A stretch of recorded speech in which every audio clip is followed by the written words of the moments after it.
And now, ladies and gentlemen, please fasten your seatbelts. Welcome to PreneurCast. Business cards being swapped, beers being drunk. Can I say a nasty word? Can I say procrastination? With Pete Williams and Dom Kocher. How well did that go down? We can talk about that entire thing in a very another rant and soapbox episode if we want to. Visit us online at preneurmedia.tv. Hello everybody, it's Pete Williams. You may remember me from some previous episodes of PreneurCast. I haven't been around for a while, but you've been in the safe, capable hands of Dom. How are you, buddy? I'm good. The Wanderer returns. That's it. How's it been without me? Lonely. Good to have you back, buddy. It's good to be back. It's been a crazy couple of weeks with the wedding and the honeymoon and a little bit of sickness, which didn't sort of go down too well, but back on board and ready to crack on. Cool.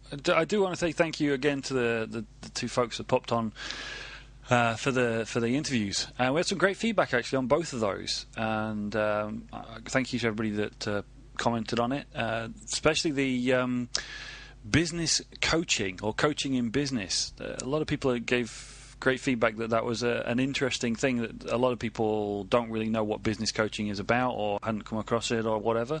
So it was useful to find out about that one. And obviously the perspective on networking as well, that real world stuff was great. But just not the same as having you here, mate. Well, I'm definitely back and be back for a while. I've got no major trips that will affect the podcast in the near future. So definitely back on board. Cool. Well, before we dive in, I just want to do that really official thing that I do, that I try not to sound all official about, but talk about our sponsors. And again, this week we have the great service, the book summary service Read It For Me is sponsoring the podcast. And if you go to readit4.me/Preneurcast, you can watch a little video that Pete and I put together about the membership area for Read It For Me, where you can see their great interactive, well, not interactive, but multimedia book summaries or book reviews, depending on how you want to use that service. It's a great way of getting an overview of the huge library of business and personal development books that there are out there. And Steve and the team do a great job of summarising those books and making the content accessible and memorable. So it's both a good overview and a great review. Even if you've read the books, the material that they produce is great to review things and just give you that bit of a reminder about the main points in the book. So that's readit4.me/Preneurcast. If you go there, you'll also get a discount on your membership. So follow that link and join. Have a look. And there's a free trial anyway, so you can try it out for yourself and have a look. So, Pete, this week you're back. What are you going to wow us with after 2 weeks away? Well, I thought we should discuss pricing, which is obviously a big element of the 7 levers that is obviously a continual underlying tone of the show. So I thought we should talk about pricing a little bit and, how pricing matters, how you can affect pricing, how you can manipulate and change pricing, because obviously as part of the 7 levers we're trying to increase people's prices by 10%, and a lot of people don't really understand how to do that beyond just increasing their price. And I thought we could discuss some ways that to justifiably increase price and the perception around your products and all that sort of stuff. So I thought that could be a good conversation to be had and give some actionable and some theoretical concepts around price that can help with the 7 levers. Great one. I mean, I love this conversation. You and I have had this conversation before. In fact, I think it was one of the first ever really kind of serious conversations you and I had was around my pricing.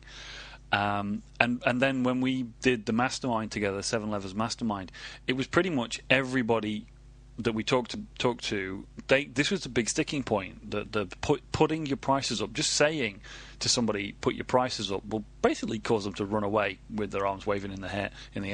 Get them to ask them to do anything else. Put luminous signs on their windows, big A-boards outside, get customer details, all that stuff. No problem at all. But ask them to put their prices up. So it's a good one to talk about, and as you say, that it's the justification both to yourself and outwardly about putting your prices up. It's a big thing, a big issue.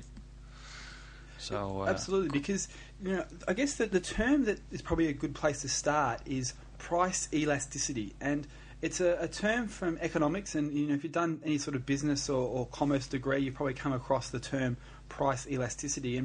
And the way I like to describe it is that it's basically there's a link, obviously, between the price of your product and the product itself. There's like an elastic band between that, and generally you can only stretch that so far that a price of a product is the price of the product, and to try and stretch that link between a high price and the product is how elastic you can make that price elasticity.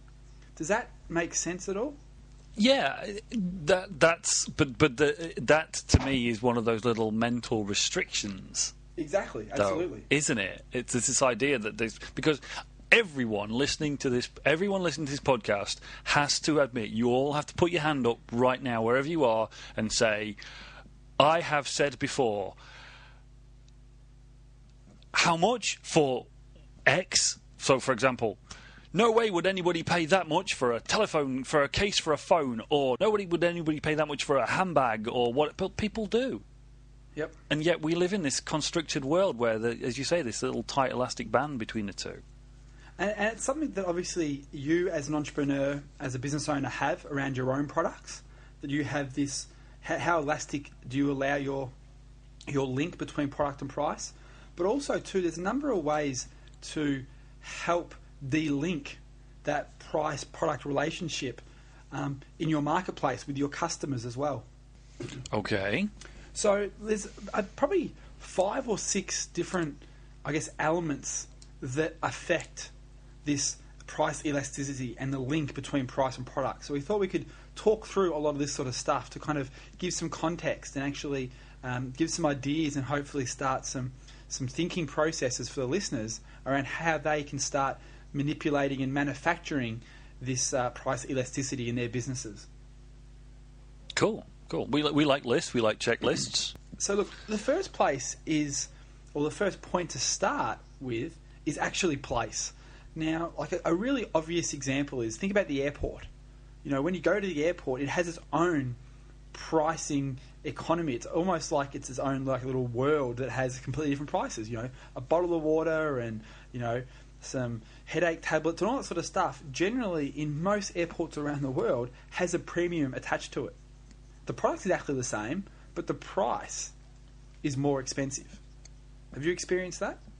Oh, absolutely. Even worse with all the security stuff that went on.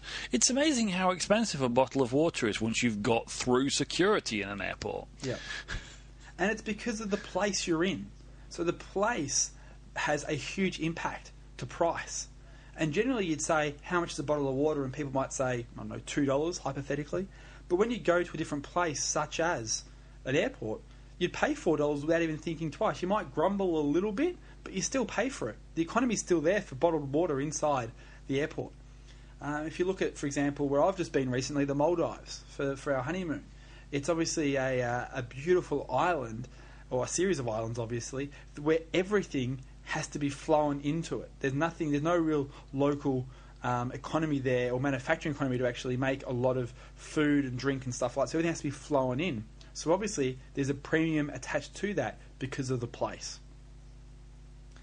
Go to a sporting event or the movies, there is a premium attached to that because of the place. Absolutely. I mean, I remember the first time I paid over 5 units of currency for a coffee. This was in the days before Starbucks was prevalent and things like that, and it was actually in Venice. And you go to the kind of the famous square in Venice and sit down for coffee. And my recommendation is that you ask how much it's going to be before you start trying to drink the coffee, because you might waste some of it with the shock when they tell you how much the coffee is there. But it's the place. It's the place. Whatever it is, whatever the justification is, whether it's because they have to fly their stuff in, or whether it's because, well, hey, you can't go anywhere else now because you're through the security, or whatever it is. Place has a really big effect, or potential effect, on price. Absolutely. And the distinction here is that some of this happens by default. Obviously, if you open up a retail store inside an airport or you have a resort in the Maldives, by default you can charge more price, and it's kind of obvious. But there's ways to I guess, manufacture place to actually allow you to charge more. The Starbucks example that you just mentioned is somewhat of a manufactured place that allows them to charge more for it compared to Dunkin' Donuts or something like that, because of the actual ambience and the environment and the free Wi-Fi and the experience you get when you go to a Starbucks allows them to actually charge more. It's still coffee. Yes, they can jazz up the actual coffee beans are different and the taste of the coffee is better, but at the end of the day, a lot of it is the wrapping around that cup of coffee, and the wrapping is the place that they've created. I like that. It's a really good example. And an even better example of that one, to me, again, personal experience, is a place somewhat famous to the younger people, like you, Pete, is a place called Café Del Mar in Ibiza. Yep. And it's a bar, and it's next to the sea, and it's pretty much just like most other bars that are next to the sea, really, in all honesty, except for the environment that they've created, this vibe that they've created around this place. It's almost mythical now, but it grew over time, and they created it, and now they can pretty much charge whatever they want. Ironically or interestingly, they don't. They don't rip people off or extend the prices beyond reasonable believability for a beer, and etc., etc. But there's a premium. You want to sit down at Café Del Mar and have a beer, you're going to pay a little bit more. But you're going to be part of the environment. You can be part of the ambience. They've created this place, as you say. And it's a really good example, actually, of how you can justify an increased price for what might be considered a commodity product. Absolutely. Well, look at another sort of commodity product, and this example is used quite a bit, but it's such a powerful example, is Tupperware. Think about the products that are sold at Tupperware are just plastic, containers and drink bottles and spatulas and stuff like that, that if you go down to any sort of homeware store in your local shopping mall, they've got the equivalent products. Just as good, almost the same materials. You can drive over it in your truck kind of thing like you can with Tupperware, and it still works. But the place that they create, which is in the home, allows them to charge a serious premium on those plastic containers because of the place. It's no longer in a retail store because if you walk into a retail store in a shopping mall, you've got a preconceived idea of how much this stuff should be because of the context and the place where you're buying it. Whereas in Tupperware, it's a completely different place.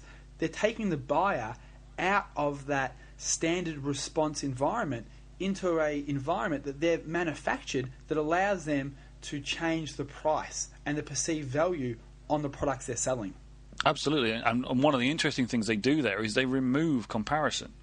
Oh, exactly right. That's what it's all about. It's about trying to change the place in which the transaction takes place that allows you to change the price that you can charge. I mean, it almost changes the perception, doesn't it? Well, that's what it's all about. This is the whole de-linking of price to product, is actually changing the value proposition. And you can manufacture this. It's that you can manufacture the elasticity that you have. Because obviously, when you walk into a retail store to purchase some plastic containers, you have in your mind a price range of what those containers should be. And that is your elasticity of price around that product. How much are you willing to stretch? What is the elasticity around that price? Whereas once you take them out of that environment, you can stretch that elasticity a lot different with the place and the environment you create. Good one. So what we want to try and do is work out ways to sort of manufacture a different environment and a different place that the transaction is taking place in. The product, the underlying product doesn't change. It's still a plastic bowl, or it's still a bottle of water, or it's still a steak and chips or something like that. So the actual product doesn't change. The intrinsic value of that product has not changed. It's just the environment that's been created around that product that allows for some price elasticity. There's a lot to think about just with that one, and we've got 5. That's it. Well, let's move on to the second one. The second one is process. So, how the outcome is delivered can make a huge difference. Again, if you think about Tupperware, if we want to, extend that example a little bit, the process in which that is purchased is completely different. It's no longer being on a shelf where you walk in, you choose it, you walk out. The actual purchasing process is completely different. You go to a party amongst friends, so there's some social influence factors coming into play with this as well. There's that live demonstration. There's that reciprocity where they actually use some of the Tupperware products to actually bake something in the kitchen and share that. So they're giving away cookies and cakes and stuff. So there's that reciprocity element of the process as well. So it's a completely different buying process when it comes to Tupperware than it is buying that product in a retail store. The process is completely different. Product hasn't changed that you end up buying. The intrinsic value of that piece of plastic is no different, but the process has changed the price elasticity around that. That actually reminds me, that's a lot of that though is about standing out, about being the person that delivers not just the better service but the better experience coming up to the service. Yeah. And that reminds me a little bit of one of our podcasts a while ago where you talked about delivering the estimate or delivering some feedback to the client, the original quote, in a video form to stand out and add extra bonus, unexpected value. It's the experience. Yeah, it's part of the experience. It does. It becomes an experience. People, at the end of the day, people we said, and people say a lot. People buy from people, and one of the things that helps people buy from people is the experience of working with that person, of being part of the process. Yeah. But this is a really big takeaway around this, is that when people generally sit down to analyse their business and think about their business in the term of how can we increase the experience, they think about increasing the experience of the product. So obviously you've got a product value. You've got a product that you're selling. So Tupperware is plastic. It may be insurance brokering. It might be lawn mowing. It might be phone system installations. So when you think about changing the experience, you're thinking about changing the experience that affects the intrinsic value. So you're going to actually offer more in the actual product you're selling. Is that sort of clear in terms of that distinction? Whereas what we're talking about in this instance as a way to change price is changing the buying experience. So this is the experience before you made the transaction. So it's you're not changing the intrinsic value of what the person actually gets once they make that transaction with you. Like Tupperware, they're not changing the actual experience you get when you bake. If you're going to use their baking tray, it's the same experience if you use a baking tray that you bought from a local, Woolworths or Costco or something like that. That hasn't changed. The experience that's changed is the actual purchasing experience. And this sort of leads on to another example, that there's a couple of hairdressers that have popped up in Australia recently that are exploding because their process has changed. Obviously, when you go to a hairdresser's, what you're actually purchasing, the intrinsic value, the outcome you're getting when you exchange money, is a haircut that's going to last for 6 weeks or 8 weeks or 3 months or however long it takes you to go and get another haircut. So the actual outcome and what you're purchasing is the same. But the process in which you actually experience that is different. So let's talk about these two hairdressers. One's called Man Whore, which is a hairdressers, which is explicitly for men. And the experience you get as part of the process is completely different. You get a beer when you walk in there. You actually get a beer while you're waiting for your consultation or your haircut. They give you a head massage.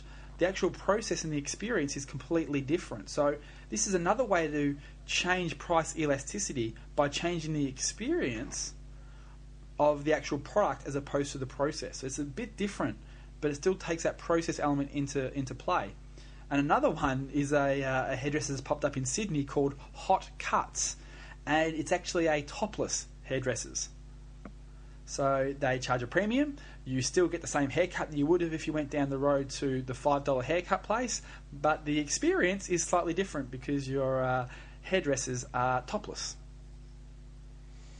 Okay, I'm not even going to mention the word market research in any seriousness with regards to your examples. I'm just going to change the subject over to my example, which embodies both place and process. That's thrown you, hasn't it?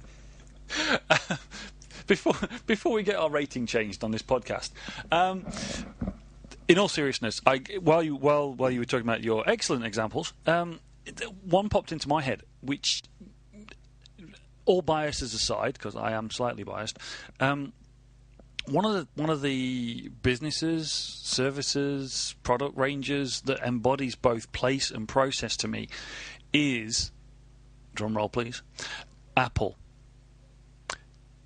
Why? Because, first of all, from a place point of view, the Apple Store is a phenomenal place.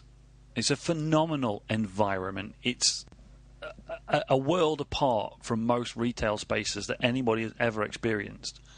I'm not going to wax on for this too much, but the process, again, buying something from Apple, certainly from one of their retail stores, the process, before you even get the thing, is, again, amazing. If you go to an Apple store, you can stay there all day.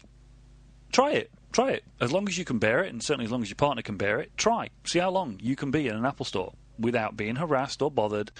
You can pick things up, you can play with them, you can poke them, prod them, you can do what a lot of tourists do and check your email. You can try anything out. You can ask them any questions. Their staff actually are trained and know the answers, or they'll find somebody.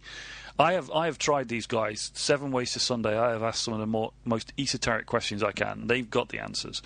And they don't try and sell you anything. They literally are there to help you experience the product, which is part of their process, because they know that very few people have experienced the product. Most people are PC oriented and are afraid of Apple machines and think they're strange and weird and odd and all this lot. And so they've enhanced their process. They're seen as a premium product. They're seen as a premium price. I'm not going to get into that right now, but they are. And yet their market share is growing and growing and growing. And I really believe it's a large part to do with the place and the process of these Apple stores that are springing up everywhere. Well, if you want to sort of talk place and talk Apple, let's talk the iTunes store. Okay. You know, if you look at this now, there's a huge place factor that comes into the pricing of the apps that are available in the iTunes store.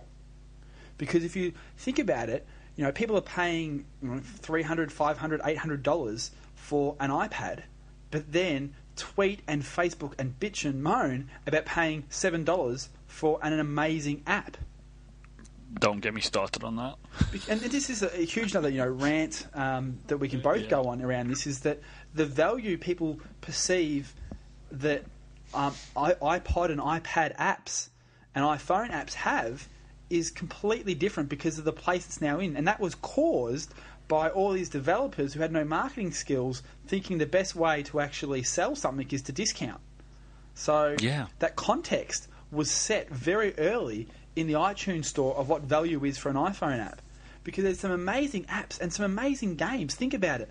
2-3 years ago, you'd be paying $300, $400, $500 for a console, and you still do right now for Xboxes and PlayStations and stuff like that, and you'd be paying $80, $90 for a game. Yeah. And those games are exactly the same games, or very, very similar in terms of their graphics and their gameplay and their levels, in terms of how developed the game is, for stuff that's now available on the iPad and iPhone for $3, $4, $5. Well, that's it. I mean, there would be a riot if somebody tried to charge more than $5 for a game, wouldn't there? The place, if you go into a gamer's shop in your local mall, you'd happily pay $60 for $70 for some sort of, I'm not a video game player, but, Call of Duty 7 or whatever it's up to these days. People pay that much for those games because the place is different, even though the game is essentially exactly the same.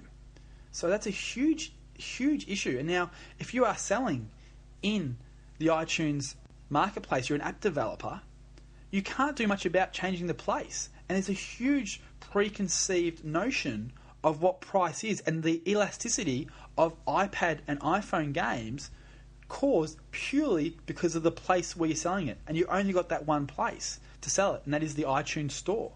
So as a marketer, there's some huge issues around that you cannot change that perception. You cannot adjust that elasticity. You cannot stretch that price elasticity because of the place and the context that's created is so strong.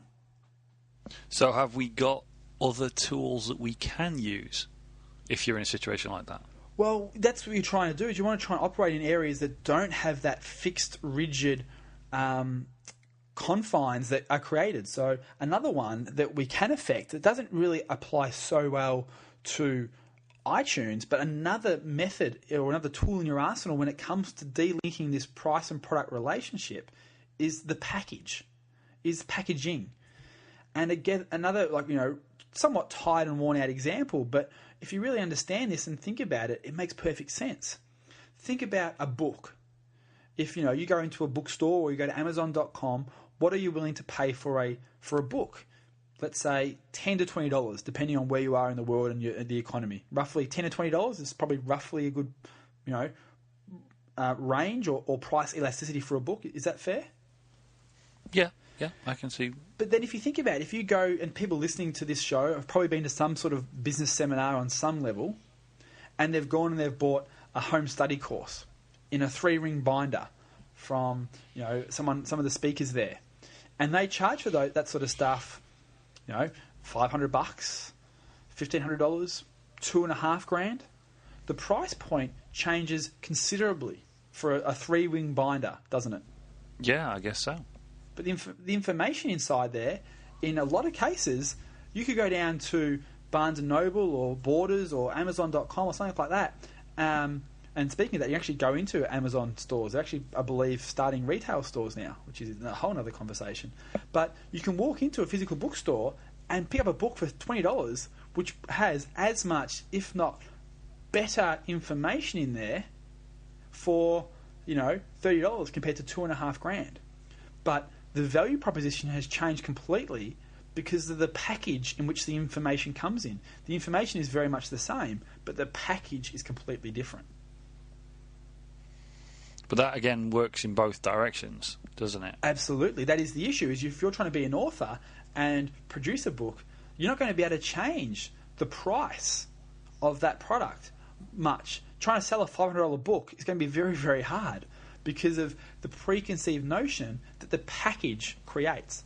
And this is sort of, I guess, the lesson in all of this is that you have to work out is go through each of these items, like where are you selling the product? Can you change the place in which you sell it to actually allow you to have more price elasticity? If you're an information marketer or an author, well, realistically, is a book the best place to sell your information and your education compared to a 3-ring binder because you have more price elasticity by changing the package in which your product is seen? So that's sort of, I guess, the lesson in all of this as well is that, can you package up your product differently to allow for more price elasticity, or are you just forcing yourself into some confined space because of the package in which you're putting your product? Nice one. And then there's also another element is, that is not probably as definitive as place, process, or packaging, but it's the promotion in which you tie in with your product. And a very rudimentary example of this is if you offer some sort of risk reversal or risk reduction or risk removal, money back guarantee or something like that, that is a type of promotional wrapper that you put around your product that allows for some stretch in price elasticity. Now, if you offered a money back guarantee on a $20 book or on any sort of book, it's not going to allow you to charge $200 for the information. In some circumstances, it might, if the place is also different. If you're selling a book at a seminar that people have been predisposed to, that might allow you to actually stretch the price elasticity a little bit because you're mixing 2 or 3 of these elements together.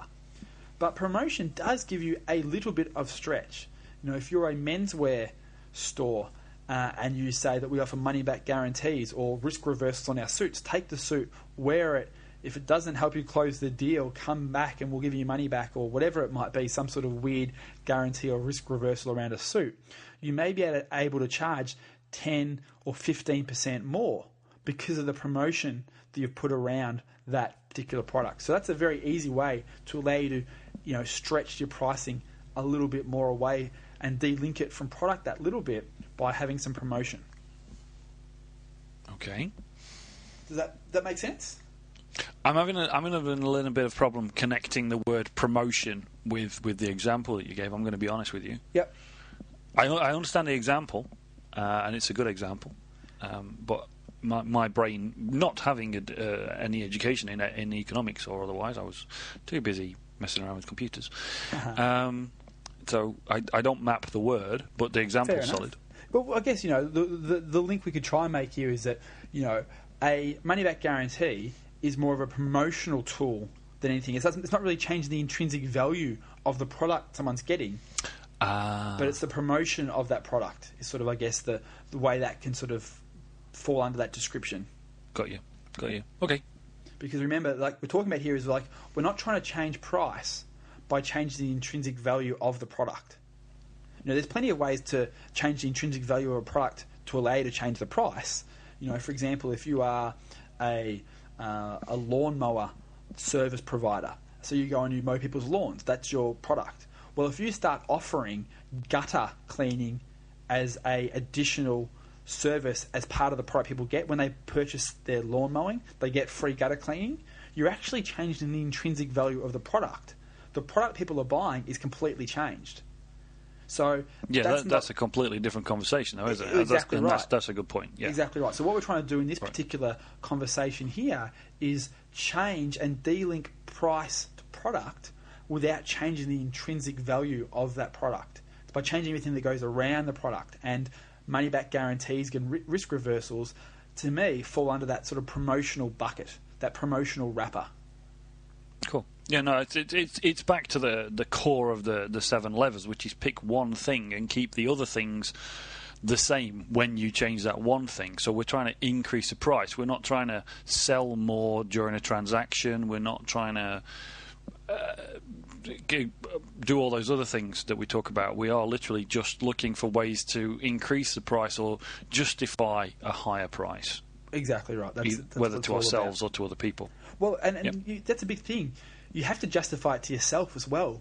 And a lot of the price elasticity restrictions come from the entrepreneur not being able to feel comfortable, selling the product at that price. So part of it is actually, as you said, justifying it to yourself first and feeling comfortable in the justification of the higher price before you have to obviously go and market that and communicate that and sell that to your end customer.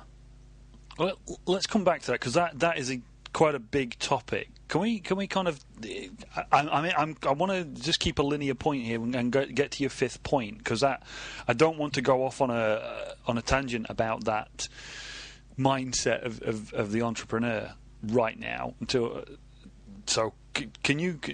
Just because my brain's going to explode if I don't get the fifth one. Yeah, we can definitely come back to that if we have time. Otherwise, we can talk about that in a mindset type episode at some point in the future, because that is a big thing as well. Cool. So number 5. Number 5, the fifth one, is perception. And funnily enough, most of these are all P's. The sixth one isn't, but most of them are all P's, which sort of is weird given we're talking about pricing and product. But perception is a big thing as well. And it's a pretty obvious one too. For example, if you're trying to go and get time management advice from David Allen compared to one of the GDT consultants, your price you're willing to pay is going to be completely different. If you're going to get some massage therapy work done by the owner of the clinic versus the staff, you're probably going to pay a difference. Now, massage, you might argue that obviously the owner might be a better masseuse than the staff, but not necessarily the case. And in the example of getting a keynote speaker such as David Allen to talk about getting things done in time management, compared to the keynote presentation that one of his staff or one of his trainers or one of his team members would give, would probably be identical in that they use the same slides and the same script. So the actual product you're getting in that sort of environment would be exactly the same. But the price point you'd be willing to pay for David Allen compared to one of his trainers would be completely different because of the perception that his market leadership has. So this is, and there's plenty of other examples that, you talk about, certain restaurants charge significantly more because the chef is famous. They may be a TV personality. They might not have won any more Michelin stars or anything like that, but they may just be more famous. Therefore, they've got that market leadership aspect. So the perception is different, which allows you to charge more. Yeah, and that is a big thing. I mean, you do come across this in the genuine progression of skill, as well as these more abstract examples. But there's really a couple of things that are factors here. One of them is authority, perceived or real authority, and the other one is a kind of a celebrity, really, isn't it? Well, exactly Those right. are two big things in that. And, yeah? and celebrity and skill are two very, very different things. Truly. Yes, a lot of skill allows you to become a celebrity, but there are many celebrities out there who are not that much more skilled. Think of Dr. Phil, for example. Like if you look back in his sort of history, he is not a world-renowned, award-winning psychologist. He's actually got a very, very interesting history if you look into his history. I won't go into it into the show, but he would be one of the least or last people you probably get psychological advice from or marriage advice from, technically or skillfully. But he is a market leader. He is a celebrity, and he would charge ridiculous amounts because of the perception that he has and that he has manufactured. This is the clear thing. He has manufactured deliberately, consciously, and effectively that positioning and that perception. He manufactured that. But that is one of those little kind of side lessons here, is that you can manufacture. We've talked about having the place, the process, the packaging, the promotion, and the perception, and these are all things that can be engineered, to put a slightly less negative sounding word on it, engineered or manufactured, both for your product or for you. Absolutely.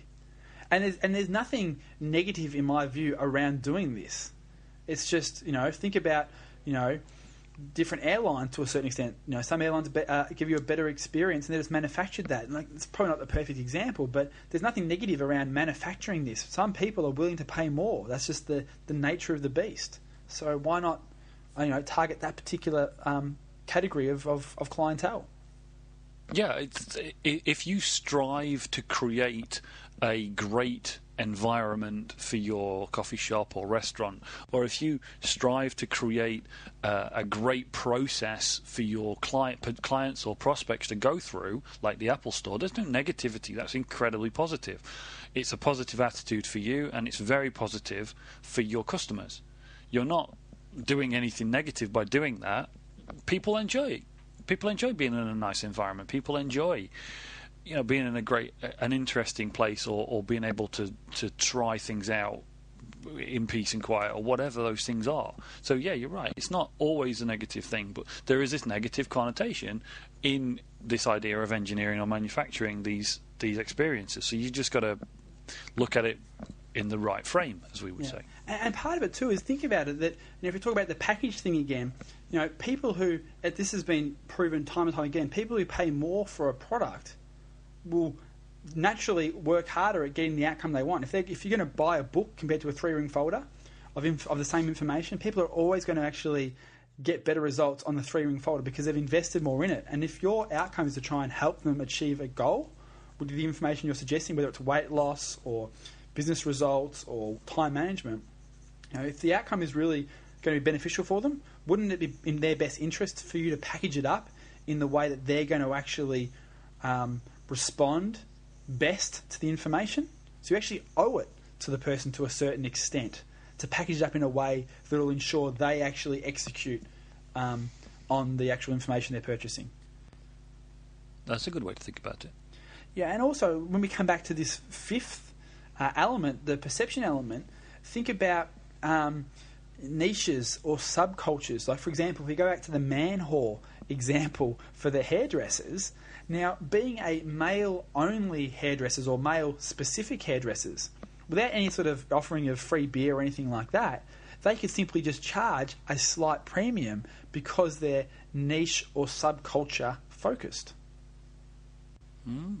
So there's plenty of stores out there that you can pick a subculture or a niche or a sub-niche that actually is different and specific and allow you to charge more, because in so many instances the same product just badged up with a different perception of being specific to a subculture or a sub-niche allows you to charge a premium because people think this is actually customized.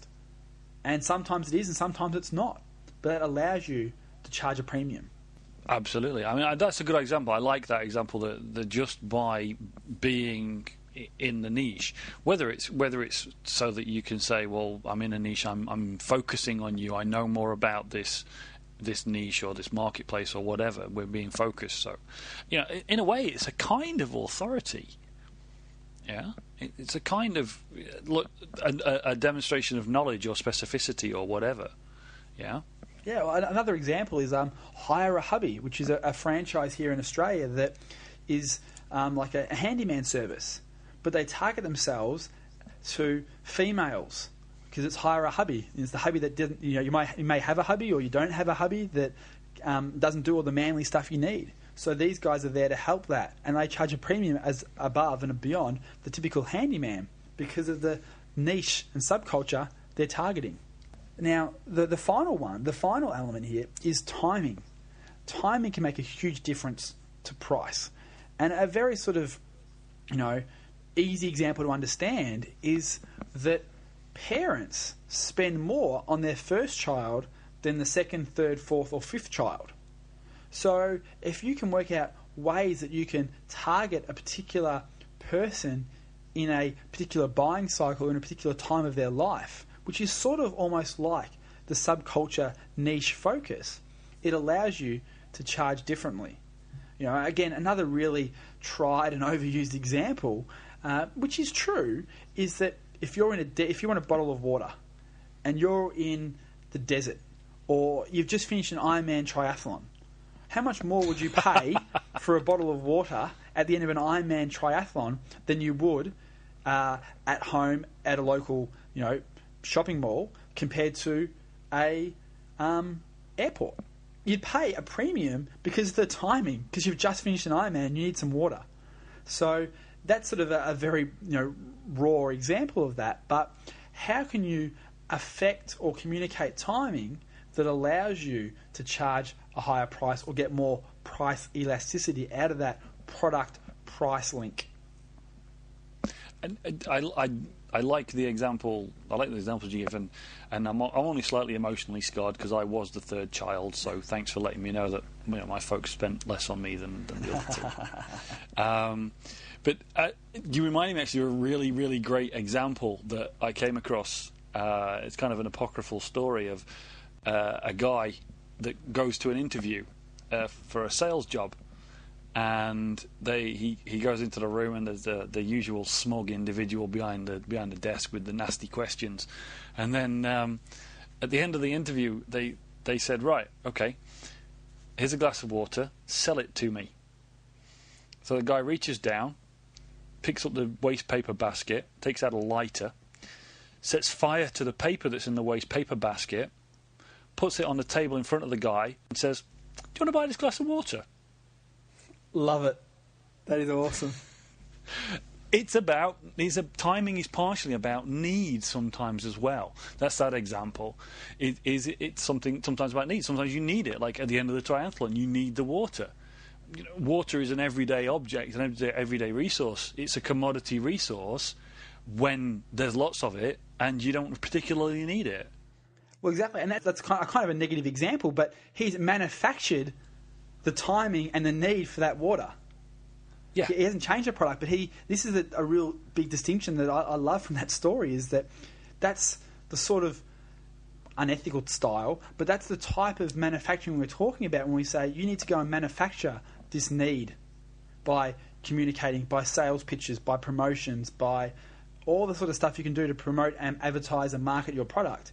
You should be trying to actually, manufacture and change the perception that people have around the place, the process, the package, the promotion, the perception, and obviously, as you just beautifully articulated, the timing. I think, we're close to time, so I definitely want to talk about that perception thing that we talked about, because that's a huge issue, and it was something that did come up when we talked, with our mastermind group, and you and I have talked about it offline as well. But for me, there's kind of almost two action points here. To sum up, you summed up one of them, which is to find a way to manufacture or engineer these opportunities of place, process, packaging, promotion, perception, and timing. But for me, the other one is to observe where there might be an existing opportunity. Because you gave a couple in each place, in each one of these examples. You gave one like the timing, where people with a first child spend more money. So if you have a product that's relevant to people with children, can it be more relevant, or can it be put in front of people with their first child? Well, exactly. Can you somehow find a group, a target market, a list of first child parents, and do a marketing campaign specifically to them with a higher price point? Because it's half of all this, or majority of all this, is about choosing the right target market. Now, this is an underlying rule about any sort of marketing: is you've got to have the right, message to market match, and having the right market, which is the right target market. So if you can actually find a group of first-time parents, you can market specifically to them with a completely different offer because of the timing. Now, I'm not saying change your price across the board, but in that particular marketing element, change the price, because you can. Definitely. I think one tiny little detail in all of this is, and this is something that I think is a perception thing. Maybe we come back to it when we talk about the mindset. What we just talked about there possibly leads people to think that we're saying change your price dependent on the direction of the wind today and change it again tomorrow. That's not what we're talking about here.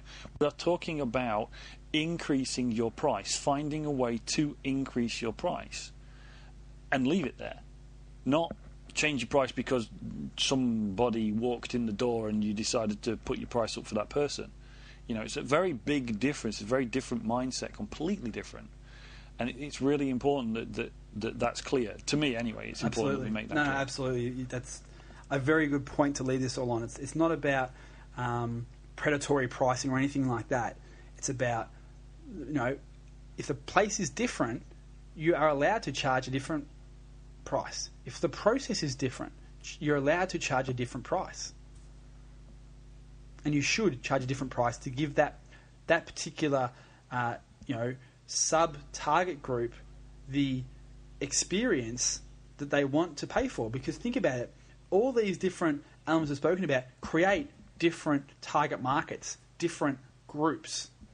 And those groups have different needs. So to fulfill those needs, you're allowed to charge a different price. There's nothing wrong with that at all. This has been great.